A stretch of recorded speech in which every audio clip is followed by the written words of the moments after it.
ചങ്ങനാശ്ശേരിയിൽ കന്യാസ്ത്രീയെ പീഡിപ്പിച്ച കേസിൽ പ്രതി അറസ്റ്റിൽ. പൊൻകുന്നം സ്വദേശി ബാബു തോമസാണ് അറസ്റ്റിലായത്. ചങ്ങനാശ്ശേരി അതിരൂപതയുടെ കീഴിലുള്ള ആശുപത്രിയിലെ മുൻ ജീവനക്കാരനാണ് ബാബു. ഫോണിൽ അശ്ലീല സന്ദേശം അയച്ചെന്നും നിരവധി തവണ പീഡിപ്പിച്ചുവെന്നാണ് പരാതി. ഷബാസ് അഹമ്മദാണ് വിശദാംശങ്ങളുമായി ചേരുന്നത്. ഷബാസ്, എപ്പോഴാണ് ഈ പരാതി വന്നത്? ഈ പ്രതിയെ എവിടെ നിന്നാണ് പിടികൂടിയത്?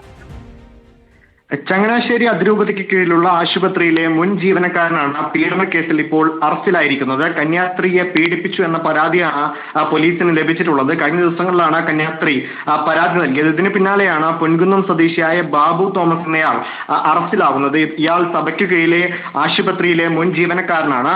ഇയാളാണ് നിരവധി കന്യാസ്ത്രീകളെ പീഡിപ്പിച്ചു എന്നൊരു ആരോപണം ഇപ്പോൾ ഉയർന്നിരിക്കുന്നത്. അതിൽ ഒരു കന്യാസ്ത്രീയുടെ പരാതിയിലാണ് ഇപ്പോൾ പ്രതിയെ പോലീസ് അറസ്റ്റ് ചെയ്തിരിക്കുന്നത്. ഇന്ന് കൂടിയായിരുന്നു പ്രതിയെ കോട്ടയത്ത് വെച്ച് തന്നെ കസ്റ്റഡിയിൽ എടുത്തതെന്നാണ് മനസ്സിലാകുന്നത്. ഇന്ന് രാത്രിയോടെയാണ് പ്രതിയുടെ അറസ്റ്റ് രേഖപ്പെടുത്തിയത്. പീഡിപ്പിക്കുക മാത്രമല്ല, ഫോണിൽ അശ്ലീല സന്ദേശം അയച്ചുകൊണ്ട് നിരവധി തവണ ഭീഷണിപ്പെടുത്തിയിട്ടുണ്ട്, അല്ലെങ്കിൽ അത്തരത്തിൽ അവരെ ബുദ്ധിമുട്ടിച്ചിട്ടുണ്ട് എന്ന കാര്യവും ഇപ്പോൾ പുറത്തു വരുന്നുണ്ട്. അത്തരത്തിൽ നിരവധി വകുപ്പുകൾ ചേർത്തുകൊണ്ടാണ് ഇയാളെ പോലീസ് ഇപ്പോൾ അറസ്റ്റ് ചെയ്തിരിക്കുന്നത്. പരാതിക്ക് പിന്നാലെ ഇയാളെ സഭയുടെ കീഴിലുള്ള ആശുപത്രിയിൽ നിന്ന് പുറത്താക്കി എന്നാണ് സഭാ മാധ്യമ വിഭാഗം ഇപ്പോൾ അറിയിക്കുന്നത്. ആശുപത്രിയിലെ HR മാനേജറായി ജോലി ചെയ്യുകയായിരുന്നു പ്രതി. കഴിഞ്ഞ ദിവസമാണ് കന്യാസ്ത്രീ ഇത് സംബന്ധിച്ച് പരാതി നൽകിയിരിക്കുന്നത്. തന്നെ പീഡിപ്പിച്ചു എന്ന പരാതിയുടെ പുറത്താണ് ഇപ്പോൾ ചങ്ങനാശ്ശേരി പോലീസ് ഈ പൊൻകുന്നം സ്വദേശിയായ ബാബു തോമസ് എന്നയാളെ അറസ്റ്റ് ചെയ്തിരിക്കുന്നത്. പ്രതിയെ നാളെ കോടതിയിൽ ഹാജരാക്കുമെന്നാണ് പോലീസ് ഈ ഘട്ടത്തിൽ അറിയിക്കുന്നത്.